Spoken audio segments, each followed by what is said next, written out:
Hello दोस्तों, स्वागत है आप सभी का आपके अपने यूट्यूब चैनल सुपर गुरु में।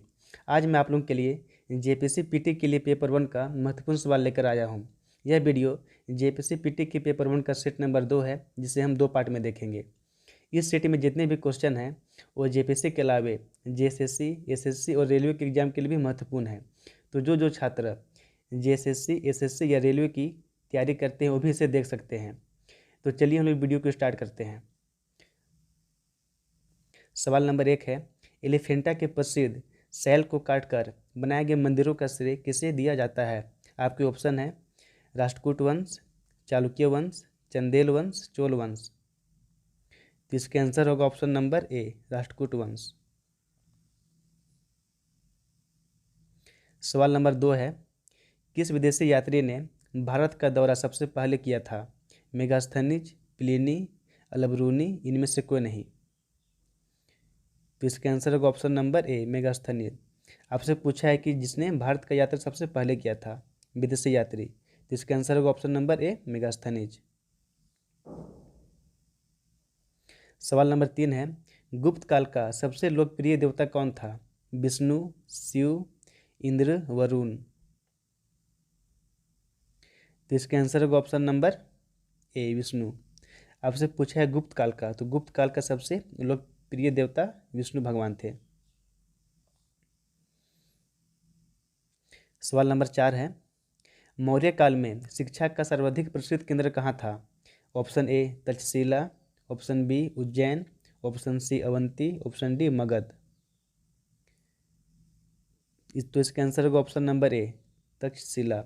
मौर्य काल में शिक्षा का सबसे प्रसिद्ध केंद्र तक्षशिला था, मौर्य काल में। सवाल नंबर 5 है, अशोक के शिलालेख में कौन सी भाषा प्रयोग की गई थी? आपके ऑप्शन है option number A, Prakrit, option number B, Magadhi, option number C, Arya, option number D, Kharosthi. तो इसका आंसर होगा ऑप्शन नंबर ए, प्राकृत भाषा की प्रयोग की गई थी। सवाल नंबर 6 है, भक्ति आंदोलन के प्रारंभिक प्रतिपादक कौन थे? रामानंद, रामानुज आचार्य, कबीर या डी, इनमें से कोई नहीं। तो इसके आंसर होगा ऑप्शन नंबर बी, रामानुज आचार्य। सवाल नंबर 7 है, किसे शेख उल हिंद की पदवी प्रदान की गई थी? आपके ऑप्शन है सैयद अब्दुल कादिर, ख्वाजा मोइनुद्दीन चिश्ती, शेख सलीम चिश्ती, इनमें से कोई नहीं। तो इसका आंसर होगा option number C, Sheikh Salim Chishti. Sheikh ul Hind की उपाधि शेख सलीम चिश्ती को दी गई थी। सवाल नंबर 8 है, कौन सबसे प्राचीन वाद्य यंत्र है? एक तारा, बांसुरी, ढोलक, वीणा। तो इसका आंसर होगा ऑप्शन नंबर डी, वीणा। वीणा सबसे प्राचीन वाद्य यंत्र है। सवाल नंबर 9 है, सर थॉमस मुनरो का संबंध किस भू राजस्व बंदोबस्त से है? आपके ऑप्शन है अस्थायी बंदोबस्त, रैयतवाड़ी बंदोबस्त, ए और बी दोनों या डी, इनमें से कोई नहीं। तो इसका आंसर होगा ऑप्शन नंबर बी, रैयतवाड़ी बंदोबस्त। सवाल नंबर 10 है, सिक्कों पर कलमों का लिखा जाना किसने बंद करवाया था? शाहजहां, अकबर, हुमायूं, औरंगजेब। तो इसका आंसर होगा ऑप्शन नंबर डी, औरंगजेब। सिक्कों पर कलमा लिखवाने का जो परंपरा था उसे औरंगजेब ने बंद करवाया था। सवाल नंबर 11 है, रिंग फेंस पॉलिसी किससे संबंधित है? Robert Clive, Warren Hastings, Dalhousie, इनमें से कोई नहीं। तो इसका आंसर होगा option number B, Warren Hastings. Ring fence policy. सवाल नंबर 12 है, खालसा की स्थापना किसने की थी?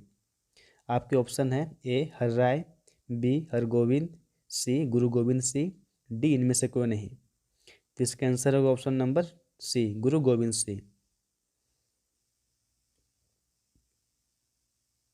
सवाल नंबर 13 है, ब्रह्म समाज का सिद्धांत किस पर आधारित है? नास्तिकता पर, एक देववाद पर, बहुदेववाद पर, इनमें से कोई नहीं। तो इसका आंसर होगा ऑप्शन नंबर बी, एक देववाद पर।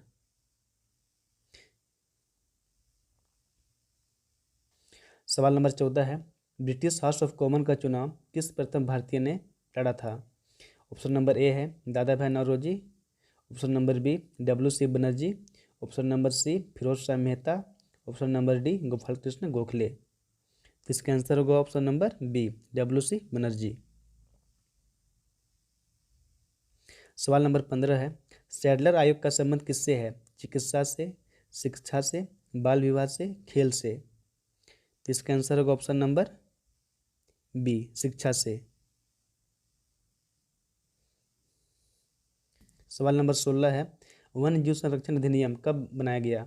1970 में, 1971 में, 1972 में, 1973 में। तो इसका आंसर होगा ऑप्शन नंबर सी 1972 में। वन्य जीव संरक्षण अधिनियम 1972 में बना था। सवाल नंबर 17 है, निम्न में से किसका संबंध हरित क्रांति से है?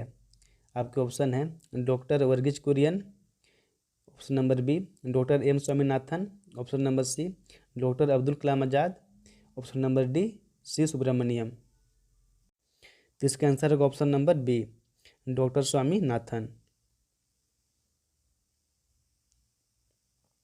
सवाल नंबर 18 है, भारत में बॉक्साइट का सबसे बड़ा उत्पादक राज्य कौन सा है?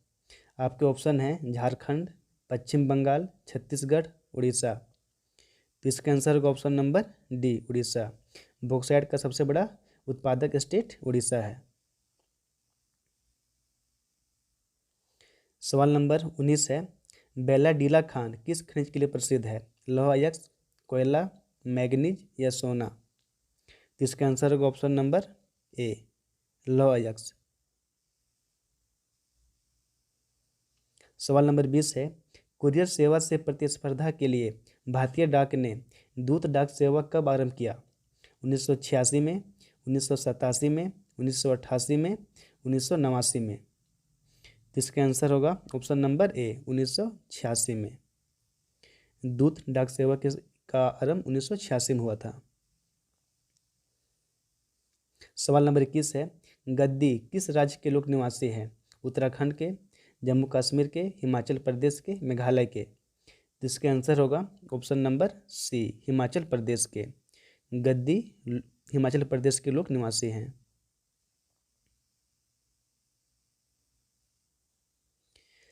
सवाल नंबर 22 है, निम्न में से कौन सा महाद्वीप क्षेत्रफल के आधार पर सबसे बड़ा है? अफ्रीका, यूरोप, उत्तरी अमेरिका, एशिया। तो इसका आंसर होगा ऑप्शन नंबर ए अफ्रीका। आपसे पूछा है क्षेत्रफल के आधार पर सबसे बड़ा महाद्वीप, तो इसका आंसर होगा ऑप्शन नंबर ए अफ्रीका। सवाल नंबर 23 है, भारत में लाल पीली मिट्टी किस फसल के लिए आदर्श है? कपास के लिए, ज्वार के लिए, चाय के लिए, धान के लिए। तो इसका आंसर होगा ऑप्शन नंबर डी धान के लिए। लाल पीली मिट्टी धान की खेती के लिए उपयुक्त है। सवाल नंबर 24 है, पालघाट गलियारा किन दो राज्यों को जोड़ता है? केरल एवं कर्नाटक को, तमिलनाडु एवं कर्नाटक को, केरल एवं तमिलनाडु को, या ऑप्शन नंबर डी तमिलनाडु एवं आंध्र प्रदेश को। तो इसका आंसर होगा ऑप्शन नंबर सी पालघाट गलियारा केरल और तमिलनाडु को जोड़ता है। सवाल नंबर 25 है, श्री हरिकोटा किस झील के तट पर स्थित है? पुलिकट झील, लोक्कट झील, पुष्कर झील, चिल्का झील। तो इसका आंसर होगा ऑप्शन नंबर ए पुलिकट झील। सवाल नंबर 26 है, भारत के संविधान के अंतर्गत विषय तथा संबंधित सूची के बारे में कौन सा युग्म सम्मिलित नहीं है? आपके ऑप्शन है ऑप्शन नंबर ए 1 समवर्ती सूची, बी डाकघर बचत बैंक संघ सूची, ऑप्शन नंबर सी शेयर बाजार समवर्ती सूची, ऑप्शन नंबर डी जन स्वास्थ्य राज्य सूची। इसका आंसर होगा ऑप्शन नंबर ए 1 समवर्ती सूची, क्योंकि 1 आपका राज्य सूची में आता है। सवाल नंबर 27 है, संविधान की 11वीं अनुसूची किससे संबंधित है? नगर पालिका से, भ्रष्टाचार नियंत्रण से, केंद्र राज्य संबंध से, पंचायती राज से। तो इसका आंसर होगा ऑप्शन नंबर डी पंचायती राज से। सवाल नंबर 28 है, निम्न में से किसका सुमेल सही है? अनुच्छेद 17 न्याय के समक्ष समानता, अनुच्छेद 78 संसद का गठन। अनुच्छेद 192 संसद सदस्यों के वेतन भत्ते। अनुच्छेद 352 आपात स्थिति की घोषणा। तो इसका आंसर होगा ऑप्शन नंबर डी, अनुच्छेद 352 आपात स्थिति की घोषणा। आपसे पूछे कि कौन सा युग्म सही है, तो ऑप्शन नंबर डी सही है। सवाल नंबर 29 है, नीति निर्देशक तत्व हैं। आपके ऑप्शन है, ऑप्शन नंबर ए वाद योग्य हैं, ऑप्शन नंबर बी वाद योग्य नहीं है, ऑप्शन नंबर सी मौलिक अधिकार हैं, ऑप्शन नंबर डी इनमें से कोई नहीं। तो इसका आंसर होगा ऑप्शन नंबर बी, वाद योग्य नहीं है। सवाल नंबर 30 है, जब कोई जहाज नदी से सागर में जाता है तो कुछ नीचे जाता है, कुछ ऊपर उठता है, उसी तल पर रहता है, या वह समुद्र की तली में डूब जाता है। तो इसका आंसर होगा ऑप्शन नंबर बी, वह कुछ ऊपर उठता है। सवाल नंबर 31 है, स्वचालित इंजनों हेतु निम्न में से एक हिमरोधी के तौर पर कौन प्रयुक्त होता है? Ethanol, ethylene glycol, methanol, propyl alcohol. तो इसका आंसर होगा option number B, ethylene glycol, हिमरोधी के तौर पर इसका प्रयुक्त होता है। सवाल नंबर 32 है, एक टीवी सेट को चलाने के लिए निम्न में से किस एक का टीवी रिमोट नियंत्रक इकाई के रूप में प्रयोग होता है? प्रकाश तरंगे का, ध्वनि तरंगे का, सूक्ष्म तरंगे का, या रेडियो तरंगे का। तो इसका आंसर होगा ऑप्शन नंबर डी, रेडियो तरंगे का प्रयोग होता है। सवाल नंबर 33 है, बुलेट प्रूफ पदार्थ बनाने के लिए कौन सा बहुलक प्रयुक्त होता है? आपके ऑप्शन है polyvinyl chloride, option number B है पॉलीएमाइड, ऑप्शन नंबर सी है पॉलीएथिलीन, ऑप्शन नंबर डी है पॉलीकार्बोनेट। इसके आंसर होगा ऑप्शन नंबर बी, पॉलीएमाइड। सवाल नंबर 34 है, हृदय कब आराम करता है? आपके ऑप्शन है कभी नहीं, सोते समय, दो धड़कनों के बीच, या इनमें से कोई नहीं। तो इसका आंसर होगा ऑप्शन नंबर सी, दो धड़कनों के बीच। सवाल नंबर 38 है, देश में सर्वाधिक समृद्धि दर किस पंचवर्षीय योजना में प्राप्त की गई थी?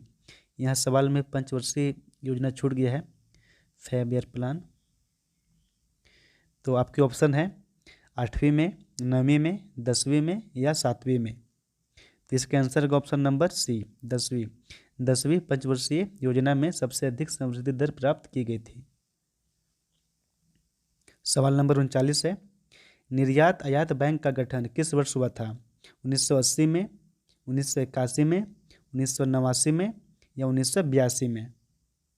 तो इसका आंसर होगा ऑप्शन नंबर डी, 1982 में।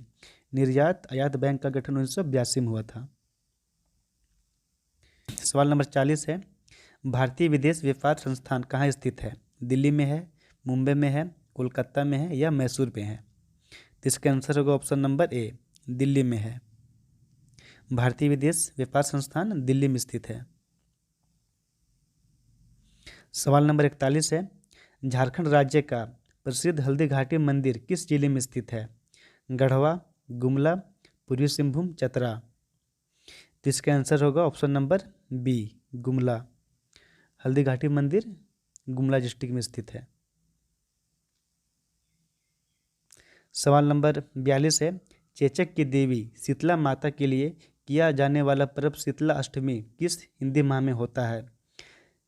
चैत्र में, अश्विन में, फागुन में, माघ में। यहाँ क्षेत्र के स्थान में चैत्र होगा। तो इसके आंसर होगा ऑप्शन नंबर ए, चैत्र माह में होता है। सवाल नंबर 43 है, भारतीय लौह अनुसंधान संस्थान की स्थापना रांची में किस वर्ष हुई? 1907 में, 1910 में, 1920 में, 1925 में। तो इसका आंसर होगा ऑप्शन नंबर डी, 1925 में हुई थी।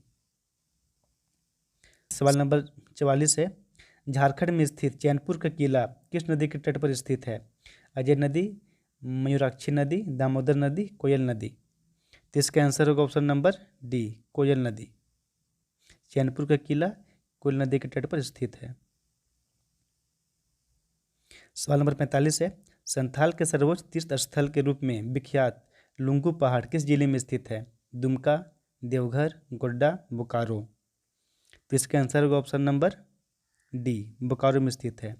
लुंगू पहाड़ बोकारो में स्थित है, जो कि संथाल के सर्वोच्च तीर्थ स्थल के रूप में विख्यात है। सवाल नंबर 46 है, झारखंड में दूसरी बार राष्ट्रपति शासन कब लगा था? 2009 में, 2010 में, 2011 में या 2012 में? इसका आंसर का ऑप्शन नंबर बी 2010 में लगा था दूसरी बार। सवाल नंबर 47 है, निर्माण वर्ष के अनुसार इनमें से झारखंड का 19वां जिला कौन सा है? लातेहार, सिमडेगा, गुमला या खूंटी? इसका आंसर होगा ऑप्शन नंबर ए लातेहार। 19वां जिला आपका लातेहार है। सवाल नंबर 48 है, दामोदर नदी का उद्गम स्थान कहाँ है? पारसनाथ, छोटा नागपुर का पठार, संथाल परगना या पश्चिम घाट? इसका आंसर होगा ऑप्शन नंबर बी छोटा नागपुर का पठार। सवाल नंबर 49 है, रांची में स्थित झारखंड वार मेमोरियल में राष्ट्रीय ध्वज के खंभे की ऊंचाई कितनी है? 100 फुट, 102 फुट, 106 फुट, 108 फुट? तो इसका आंसर होगा ऑप्शन नंबर डी 108 फुट। सवाल नंबर 50 है, निम्नलिखित में से कौन सी कृति रविंद्रनाथ टैगोर की नहीं है? चित्र, कपाल कुंडला, द कोट डांसर, चित्रगदा?